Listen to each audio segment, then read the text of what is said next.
decided that I decided that if I put anybody there on Monday, even if they're a celebrity or the most brilliant person that I could ever get, everybody's going to kick the hell out of her and throw tomatoes, or whoever it is, and that it's just not going to work. Or even I just said her, like, why not him? Well, there's 300,000 geek guys that think that Amanda is the one to sit there while they code and understand what they're saying, and they're going to be feeling a little bit guilty about themselves if there's some guy going, hey, it's Happy Tuesday or whatever. Just like that was a part of Rocketboom. And I would never allow the sex thing to play up ever. In fact, Amanda, by her nature, was always more like, that's just who I am. I'm like, no, we've got to tone this down and not play that card or anything. But nevertheless, that card has been played for our audience, so I just am sensitive to that. That doesn't mean I can't slowly transition out of it. It's just that that's the way it is. So I felt like since I can't bring anybody in on Monday like that it's going to have to be an interim host. Somebody who's coming in to say, I'm only going to be here for a week or something, so, it's not my fault, and I'm not behind all this. I'm just trying to lend a hand, give me a break. So that would be one thing that would help. But then, this is where I'm thinking the message and controlling the message, and I guess I'm about to wrap it up here, is that's not going to do the trick. I'm certain it's not going to be enough. If I have the most badass show on Monday, like the best Rocketboom show within the Rocketboom genre, it's not going to work. There's got to be another story in there. Because right now, what's the story? It's that people are, Amanda, we already know she left Rocketboom. We're going to come back on Monday to watch a train wreck. We know it's going to happen before we even get there. And we came, and all I have to say is my opinion, right? I saw it. I saw Rocketboom before. What do I think? How is it different? How is it blah, blah, blah? It's my personal opinion. That's not a news story. I need a news story so that, like for instance, the one that I thought of, I'm not going to tell you. Because it's important that it come out on Monday and not today. But I'll give you an example of one that I thought of that I got talked out of. And that was that, first of all, I have to address the audience because Amanda's never said goodbye on Rocketboom. I don't even know where my time is. I haven't finished. Okay. I don't, so if, I thought my audience needs to hear what's going on, but they're not going to want to have me sit there and say, Amanda said this, and I said that, and she quit, and, blah, blah, blah. So I thought, what if I get everybody to say, look, guys, we're really fucked here at Rocketboom, and we need to get Amanda back, so you guys need to go get her and bring her back. Or something like that, like where I put it back on the audience. But no, that's so weak because Rocketboom doesn't need Amanda, right? Like we can carry on without her. She's left and screwed us all, but we can carry on or something. And so there's that mixed message, and I got talked out of that one. I felt like that was the best one in terms of not losing the audience that I had. Because I'm so worried that they're going to alienate me and they're going to say, look at this. This is absolutely incredible. Like some of the things that people are sending in, just like, Andrew, you really fucked this one up here. I hope you end up doing dishes for the rest of your life.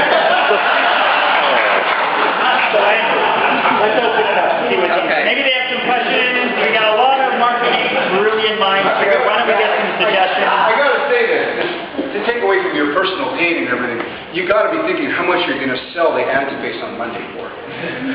See, no, somebody already brought that up, and yeah, that will be a big sale, right? But forget about any business, any sales, any advertisement, anything else. Like I just want to have a show. Like all I can do, I'm just is focus on that one thing really, or I feel like that's what I need to do. Actually, advertising could screw me because people are like, oh, and now the business guy's got ads on it, you know. And so anyway.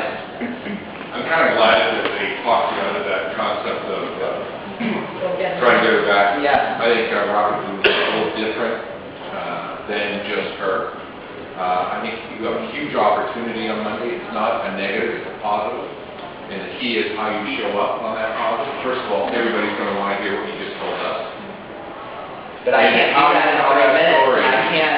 How you tell that story and how you come across. Not you, someone else.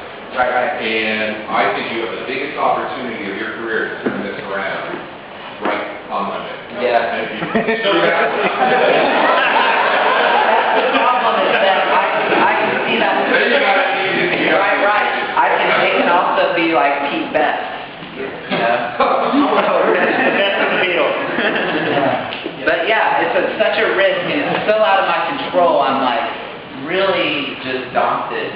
I agree with Aldo as this is an opportunity. I'm not as familiar with Rocketboom as your dedicated fans, but I think your challenge here is that what is the brand? Is it Amanda or is it you? And I mean, you basically have to prove to everybody that you are Barbara Wongsters and she is Star Jones.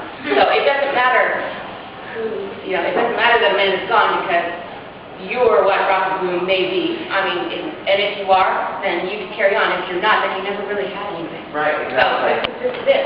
And that's why I feel confident looking ahead to like a month from now. It's so hard to because even if I have the most killer show on Monday, people are still going to say, it's still, I'm comparing it and blah, blah, blah. It's really, this is a tough one. I've got to get that news story. I've got a news story, but again, I'm not going to tell you you'll see on Monday, but I want to hear some more because I've picked this, but I still, I don't know. Think about Saturday Night Live. Think about how the show started, right? With the early cast of Chevy Chase and Aykroyd and Belushi and all that. They all left. People remember that. They all left, and then they went into various phases. Depending on how old you are and when you picked up on the show and what you've been watching, right? There's all these different eras of Saturday Night Live. Yeah. The show goes like this, up and down. Yeah. But some people, they latched onto it much later, and it was a great show for them. And it just changed. Yeah. I disagree with you, Andy. I think Saturday Night Live was original, not ready for primetime players or TV. But take a look at Bewitched, old Derek versus new Derek. I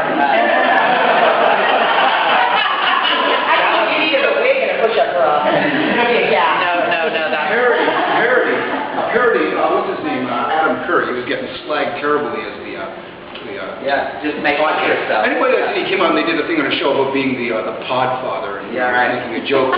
That's absolutely, I think a good one is where you without ragging on anybody, just kind of saying, yeah, we're fucked, we're moving on or whatever, make fun of ourselves and the situation. Yeah, I think that's it. With Kenneth Lay beside you or something. A new model of business. Yeah, well, One more question. Maybe if you did a retrospective, you could accelerate time for people to sense the era is long over. I mean, this is really the capper. It's all done. Do a retrospective saying it was great, and now it's over. It almost makes it seem like a year or two has already passed. You need to stop. No, to do a retrospective on Rocketboom. The worst of Rocketboom. Rocketboom with Amanda. It's sort of the capper. This is it. This is the achievement. Here it is. It's done. Put it on the shelf in the archive. Buy yourself. New Year's interesting. Yeah, great to see it. Sure, there are a lot of. I just wanted to close. If anyone's arguing that new media, podcasting, it's off there on the side and it's not part of the real media, the established media.